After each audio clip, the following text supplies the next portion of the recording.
국내 최연소 임용 기록을 세웠던 통신 신호처리 분야 권위자 송이코 카이스트 명예교수가 최근 중국 청두 전자과학기술대 기초 첨단과학연구소 교수로 부임한 것으로 확인됐습니다. 이 대학은 전자전 무기 설계 소프트웨어 등 군사 응용 가능 기술을 개발한다는 이유로 2012년 미국 상무부의 수출 규제 명단에 오른 대학입니다. 송 교수는 서울대 전자공학과를 졸업하고 미국 펜실베니아 대학교에서 박사 학위를 취득한 뒤 28세의 나이로 카이스트 조교수에 임용됐습니다. 이후 37년 동안 카이스트에서 연구하며 연구 업적을 인정받았습니다. 송 교수는 지난 2월 카이스트에서 정년 퇴임했고 연구를 위해 중국 대학으로 이직한 것으로 풀이됩니다. 카이스트는 정년 후에도 연구를 이어갈 수 있는 제도가 있지만 연간 3억 원 이상의 연구과제를 수주해야 하는 조건이 있습니다. 최근 들어 송 교수뿐 아니라 국내 석학들의 중국 이직 사례가 빈번해지면서 인재 유출을 막기 위한 경각심이 필요하다는 지적도 제기됩니다. 지난해 이기명 전 고등과학원 부원장, 이영희 성균관대 HCR 석좌 교수, 홍순영 카이스트 명예교수, 김수봉 전 서울대 교수 등 정년이 지난 석학들이 잇따라 중국으로 이직했습니다.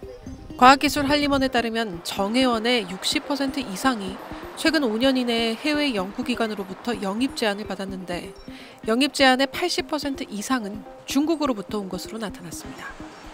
특히 65세 이상의 경우 해외 영입 제안을 받았다고 말한 비율은 72.7%로 더 많았습니다. SBS 정혜경입니다. 한국의 스타 교수들이 줄줄이 외국으로 빠져나가는 인력 유출이 심각한 것으로 나타났습니다. 서지영 국민의힘 의원이 교육부와 과학기술정보통신부를 통해 받은 전국 국립대 교수 이직 현황에 따르면 지난 4년간 서울대에서만 56명의 교수가 해외 대학으로 자리를 옮겼습니다. 지난해 서울대 전체 교원의 2%에 해당하는 규모입니다. 이들 중 41명은 미국으로, 나머지는 홍콩, 싱가포르 등 아시아의 다른 유명 대학으로 자리를 옮겼습니다. 이직한 교수들의 소속은 인문사회 계열이 28명으로 가장 많았고 그 다음으로 자연과학, 공학, 예체능, 의학 계열 순이었습니다. 특히 경영학과와 경제학부에서만 13명이 해외로 나갔습니다. 서울대에선 해당 통계에 포함되지 않은 경제학부 소속 교수 2명이 추가로 홍콩 과학기술대로 떠날 예정인 것으로 전해졌습니다. 한국과학기술원, 광주과학기술원, 대구경북과학기술원, 울산과학기술원 등 4대 과학기술원 교수 18명도 해외 대학으로 이직했습니다. 이 대학 교수 28명은 서울대, 41명은 수도권 대학으로 옮겼는데 서울대 교수들이 해외로 줄이어 빠져나간 빈자리를 지역 국립대 교수가 채우는 이 연쇄 인력 유출도 이뤄지고 있습니다.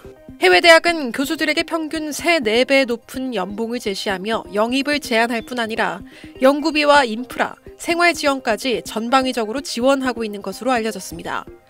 대학 관계자들은 정부의 대학 통폐합과 정원 감축만이 아니라 대학의 자율성과 창의성을 살릴 수 있는 정책 전환이 시급하다고 입을 모았습니다. SBS 정혜경입니다. 현택관 서울대 석좌 교수는 노벨 화학상 후보로도 거론되는 나노 분야 세계적인 석학입니다. 만 60세가 된 올해도 네이처 등 유명 학술지에 10편이 넘는 논문을 게재하는 등 왕성한 연구활동을 이어가고 있습니다. 그런데 내년부터는 대학원생 지도교수를 맡지 않으려고 고심 중입니다. 박사학위를 받기 위해서는 대학원에 들어오게 되면 한 5년, 6년 뭐 그렇게 걸리거든요. 실제로 교수가 은퇴해버리면 지도교수가 없어지는 거잖아요. 60 언저리의 서울대 교수들 사이에선 이렇게 대학원생을 받지 않으려는 분위기가 이미 형성돼 있다고 합니다. 65세 정년을 전후로 아예 해외로 떠나는 이공계 석학들도 많습니다. 촉근이론 등 물리학 분야에서 많은 연구 성과를 남긴 이기명 전 고등과학원 부원장은 올해 정년을 맞아 중국 베이징 응용수학연구원으로 옮겼고 수학 분야 석학 최재경 전 고등과학원 원장도 은퇴 후 홍콩과 프랑스를 거쳐 올해부턴 미국에서 연구를 이어가고 있습니다. 나이에 관계없이 파격적인 조건을 내걸고 이공계 석학 유치에 사활을 건 과학기술 강국들과는 사뭇 다른 모습입니다. 노하우나 여러 가지 그런 것들이 그냥 거의 사라지는 거예요. 거의 이제 사라지는 거 너무너무 안타까운 거예요. 2016년부터 시행된 과학기술 유공자 지원법에는 유공자로 선정되면 정년이 지나도 정부 출연 연구기관에서 연구를 이어갈 수 있게 했지만 지금까지 적용 사례는 한 명도 없습니다. 지금까지 선정된 유공자 85명 중 64명, 75%는 이미 작고한 사람이었고 생존자 중 최연소자는 선정 당시 70세였기 때문입니다.